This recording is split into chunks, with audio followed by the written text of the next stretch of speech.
Good evening and welcome to Doctors on Call. I'm Mary Morehouse, psychotherapist at Insight Counseling Duluth, where I specialize in working with children, teens, young adults, and parents. I am your host for our program tonight on anxiety and mental health. Our panelists this evening include Sydney Shea, psychotherapist, Insight Counseling Duluth, Mike Claybaugh, psychotherapist, Insight Counseling Duluth, and Thomas Model, associate professor, Department of Psychology and Sociology at the College of St. Scholastica. And now on to tonight's program, Anxiety and Mental Health.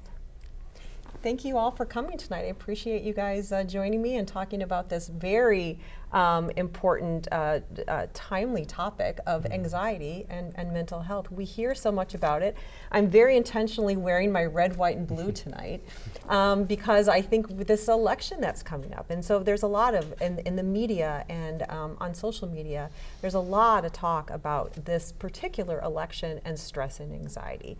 And so if we could just kind of talk a little bit about, you know, what you're seeing either in your clinical practice, what you're seeing at the university level, about, again, specifically this election. Mm-hmm. Well, I'm just seeing a lot of my clients just lately. I mean, the elections were 2 or 3. Not too far away. Yeah. No, which is weird. October is almost over, but yes. I'm just seeing a lot of clients talking about it and having open conversations and just wanting to be able to share how they're feeling about all of the election stuff and some family dynamic stuff, I know for sure, you know, having disagreements between family members, and I think that's just what I'm seeing for me. Okay, Mike? Yes, I'll echo that, and I see that as well, and I can also attest to that I'm experiencing it as well. I just find myself always looking at the recent polls, and then when I find a positive one, it calms me a little bit. But then when I find that next negative one, then it just sends me back into a high anxious mode here. Yeah. So I've really had to kind of intentionally withdraw from some of that flash media around the election. Yeah, absolutely. And I think that that's a really really good point in that we get these, you know, the news is made to be seen, and that's where they get the numbers, which is fine and well and good and all, and to know that we need to balance that, know when to step away. And I think no matter who you are and what age you are, really knowing when this is starting to negatively affect, you know, eat, sleep, exercise, or some of those more biological based things, is to really know when to step away, and then to kind of how to fill up your cup or feed your soul for those things, that to balance that with some, you know, cat videos or whatever it is, you know, happy, you know, kind of some of that. So if you could speak to the election stress and what you're seeing in at the university level. Yeah, I mean, I see a lot of the same stuff, and I think there's this real push or pull with things like the news, in that what creates anxiety is the sense of unpredictability or uncontrollability about the future. And there's a sense of, if I find the right data, if I find the right information, it'll make me feel like I have more control or more predictability about that. Unfortunately, with the way the politics are, there isn't going to be any real predictability, and certainly not a lot as much control as we probably would want over the election. And so we're seeking that actively as a way to try to ameliorate our anxiety, and yet it produces more of the exact same thing as we see close polls, and we recognize there's not a whole lot I can do to suddenly magic our client into, or our candidate into winning, and things like that. So. I saw a graphic the other day that was of all the different scenarios that each candidate would have to do to win each state and what that looks like. And I started going down, and the combinations were just almost you know, too many to count. And so after about 30 seconds of that, it did not take me long. I was pretty well in tune with this isn't working, move on to something else. So yeah, okay, thank you very much, yes.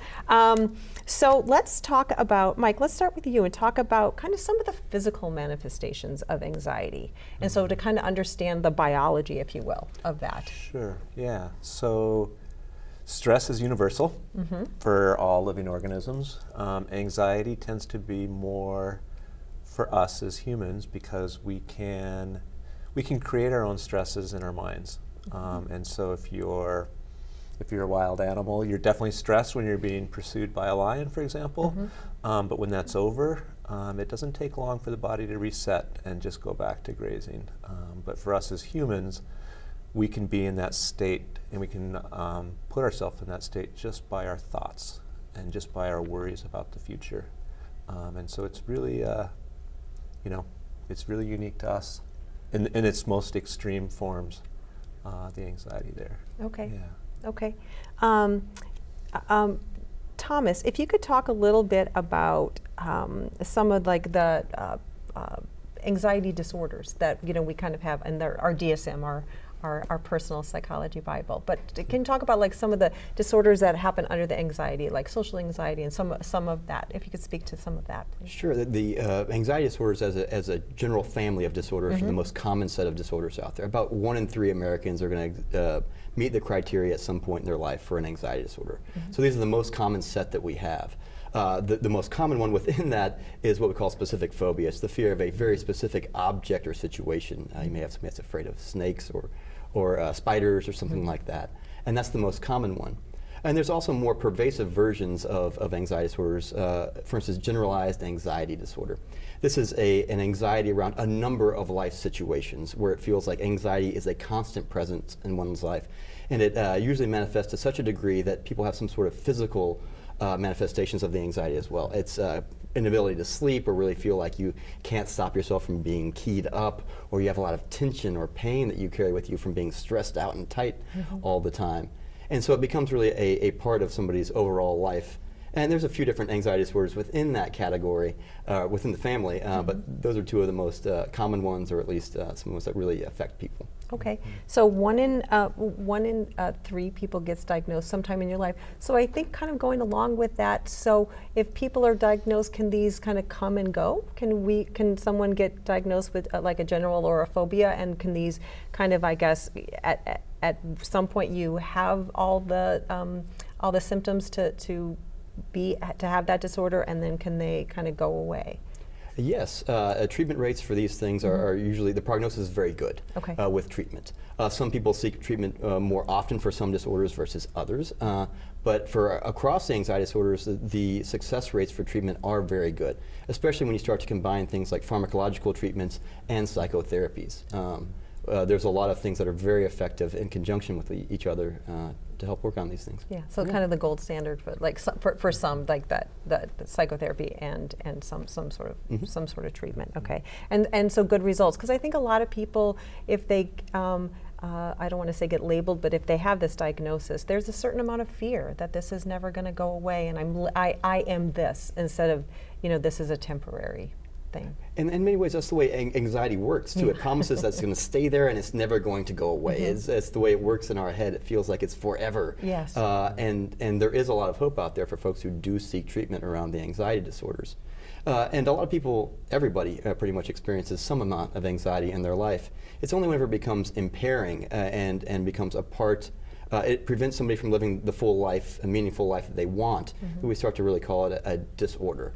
So although people may or may not meet criteria for a particular disorder, get diagnosed, a lot of people may deal with anxiety and may seek to have some sort of treatment around that, even if they're not have a diagnosable condition or something like that. Okay, great, thank you. And Sydney, if you can kind of follow up with that, we were talking earlier about normative and non-normative anxiety. Can you speak to that a little bit, and then maybe what you see in some of the school-age children that you work with? Yeah, totally. So with a lot of people that come in, I feel like they kind of expect us to just talk about their anxiety to be gone, because having any anxiety seems like it's a bad thing or we're not supposed to. So I think something that I work with teens, with all my clients, is just kind of trying to differentiate maybe between when I'm assessing kind of in the beginning of seeing them, or just down the line when they're talking about their anxiety, is kind of like, what is normal. Like, for example, let's give an example here. A client is having a test or something, so they're going to feel really, nervous about the test, which is totally normal. But I think where it might step onto the disorder or something where they might need a little bit more help is when they're continuing to think about the test, or they're not being able to sleep at night because of the test, or every test that they have, that's how they're feeling. So I kind of try to help them differentiate between those two things. Okay. So that's kind of the main I think the difference between helping clients understand normative and non-normative is that impaired versus, normal life stressor that's happening. Yeah.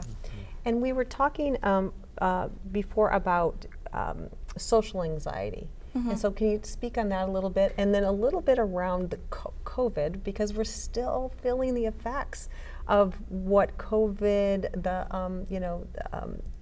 what happened with school and children and young adults with the social anxiety piece of the shutdowns. So what are you seeing with social anxiety, and then we can wrap that into.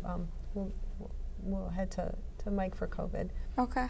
Yeah, I definitely think a lot of kids, I try to do the math a little bit when I'm in session with them. Is like, what time period were they in when COVID happened? What grade were they in? And I definitely try to have those intentional conversations with clients, because sometimes it's in those developmental ages of like adolescence, so like middle school, especially when you're learning to make friends and create relationships with other peers.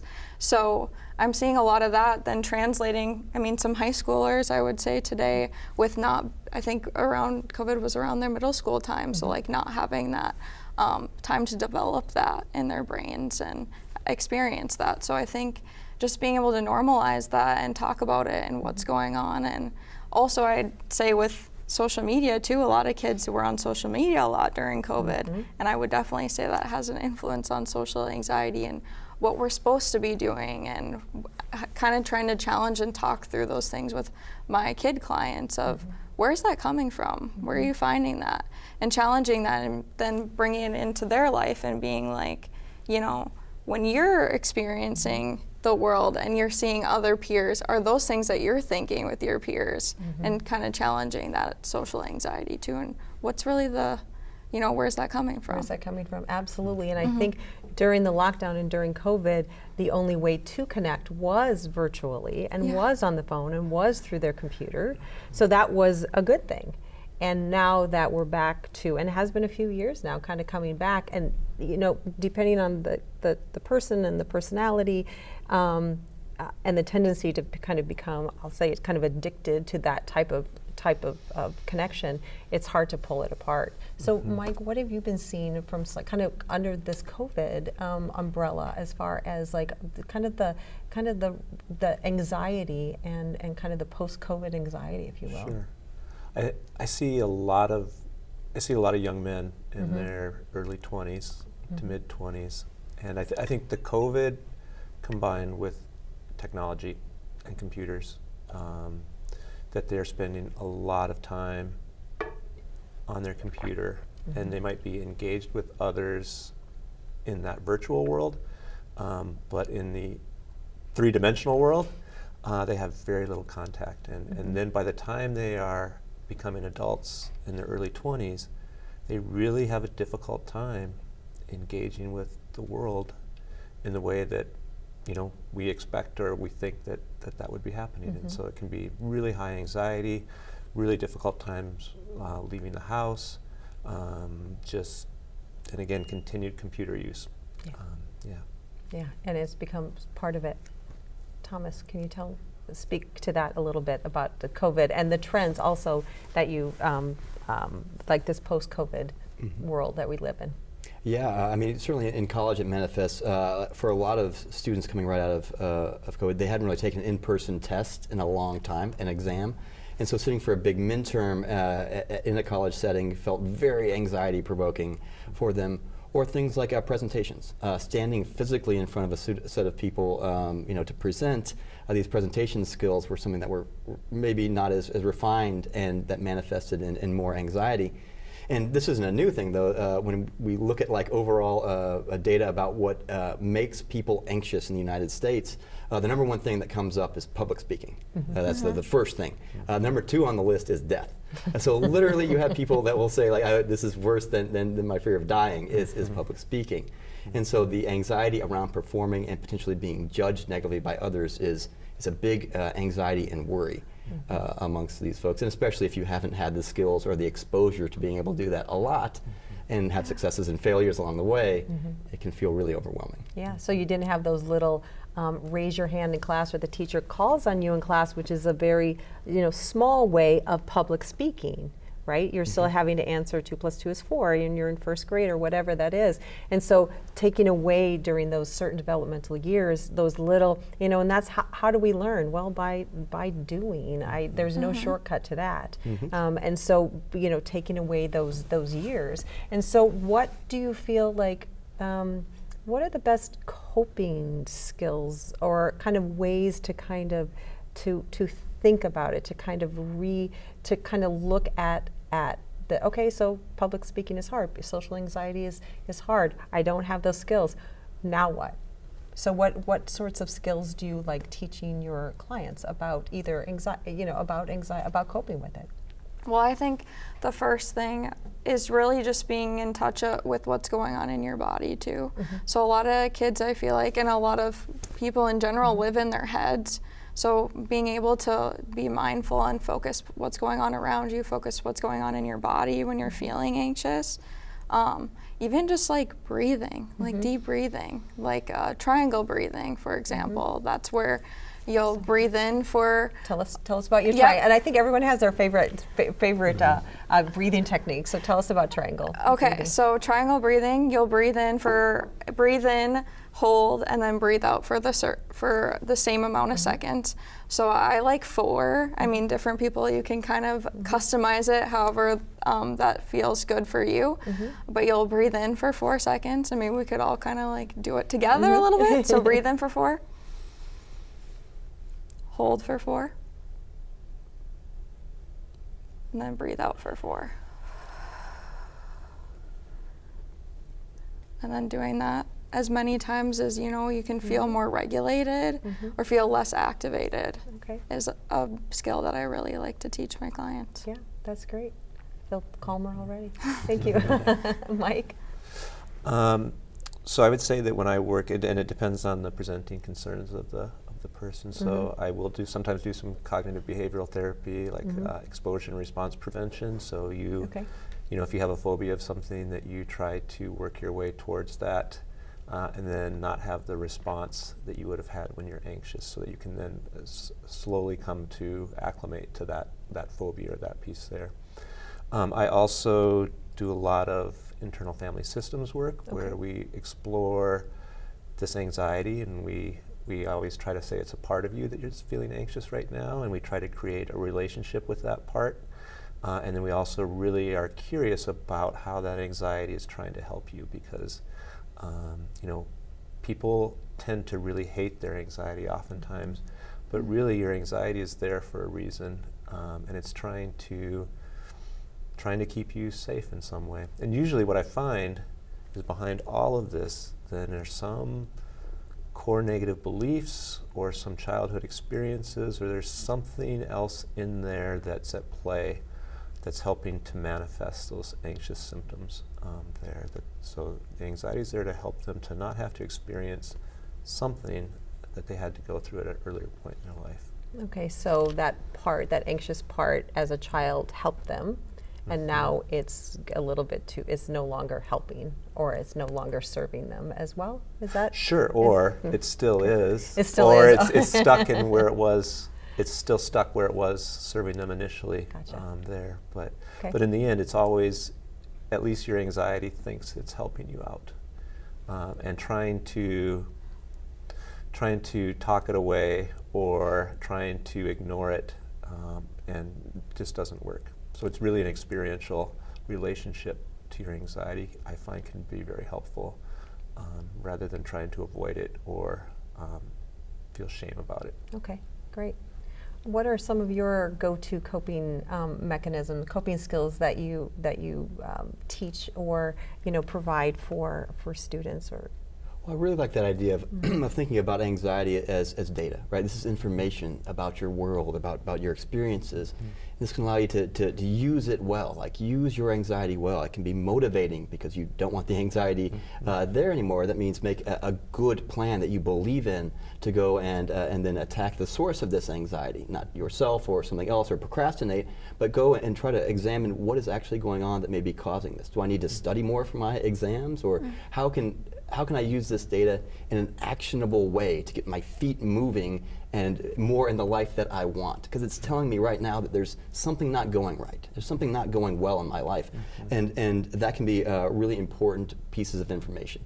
So can the person, maybe in the moment, slow down, take some breaths, look at their anxiety not as something that's an enemy, but how it can be a useful point of data, and then develop a good plan to move next. And that's really hard in the moment. And so helping clients stop for a second, pull back and kind of see what's going on with them and how it could possibly be useful, orient themselves in that way to their anxiety feels pretty. Yeah.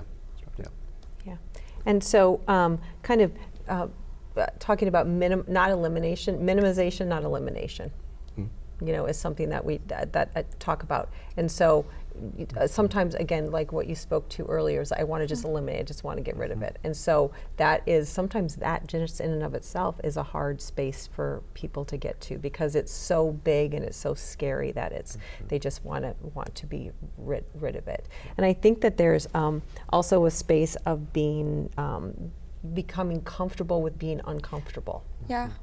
Which kind of goes, makes me think, again, I guess we're kind of talking more about kind of a younger population, but some of this well-intentioned helicopter parenting, snowplow parenting, and half of us are parents here, that it's our best intentions and we want those things because we want our children to be safe and healthy, and sometimes kind of that overstepping, not allowing that space of uncomfortableness for our children and our loved ones, and that can go to enabling behaviors too, right? So can speak about, you know, we'll start with you, Sydney, just talk a little bit about what you see for that again, and I think that kind of goes to that some of that helicopter type parenting is that not wanting our children to be uncomfortable.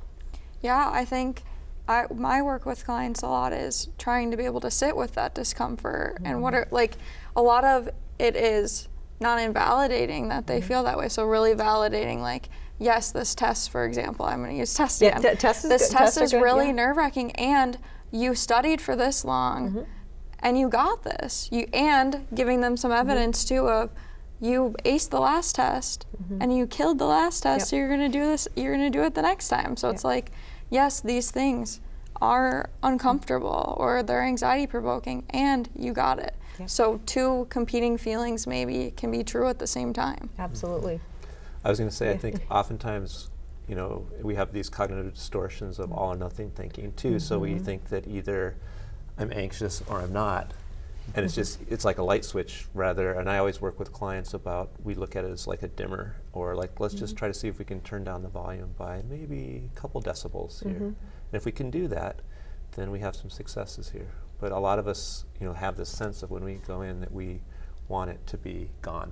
We don't want to feel anxious ever again, because it can be debilitating. And which makes me think of black and white versus gray. So that some of that black and white thinking, can you speak to some of that kind of like that all or nothing, that black and white thinking that anxiety just loves? Oh, sure. Yeah. You know, especially whenever people get in mindsets like, well, when I feel anxious, when I get really anxious, I can't do certain things. I can't function this way, or I can't live the life that I want. And when that kind of thinking kicks in, you'll have people kind of be beholden to that anxiety. And the ultimate goal that I have for my clients is I'd love them to live less anxious or anything like that, but they're going to have days with high anxiety, no matter what. They're just like, all of us will. And I hope that in those moments they're able to move with that anxiety and still live the life that they want, even carrying that anxiety with them. And so to know that even if something feels big or it feels unmanageable, we can still move in directions that are meaningful to us. And that's ultimately what I'd love. I'd love for them to have the anxiety turned down a little bit, but also when it's ramped up, what can you do that's important to you in those moments, even whenever you're in a highly anxious state? Can you still do something that's meaningful and important, valuable? Yeah, and I think that's a good example is that things you're going to have these really down days with depression, which we're not talking about, but it goes hand in hand with anxiety a lot. Yep. Yeah. And so whether these down days or these really anxious days, and going with it, and I use kind of a metaphor of like holding it out. Like if I held this out for this whole, my arms would be pretty tired. If I put it in a backpack, or if I carried my water in my backpack, I can carry up 20 ounces of water in my backpack all day, and so it's still with you. It's just not in front of you. So you don't have to stare at it all the time. You can, it's still going to be there, but maybe just get it to a space where it's not as heavy. I really like that. Yeah. Like you're still carrying it with you, but you're not all about that. You can focus outside of that, have a bigger perspective on your life, which I think you alluded to, Mike. Yeah. Yeah. So those, anything else with like a real quick, like with depression, do you see anxiety and depression kind of coming along with each other? Very much so. Yeah. Yeah. They are closely related. Yeah. Yeah. Which we often don't think they are. Yeah. We often think depression and anxiety are polar opposites, but they really are strange bedfellows. Yeah, they are very strange, very strange bedfellows. Yep. That brings us to the end of tonight's show. I want to thank our panelists, Sydney Shea, Mike Claybaugh, and Thomas Model. Next week, join Dr. Peter Nalen as he leads the discussion on arthritis, rheumatoid, tendinitis, and bursitis. Thank you for watching. Good night.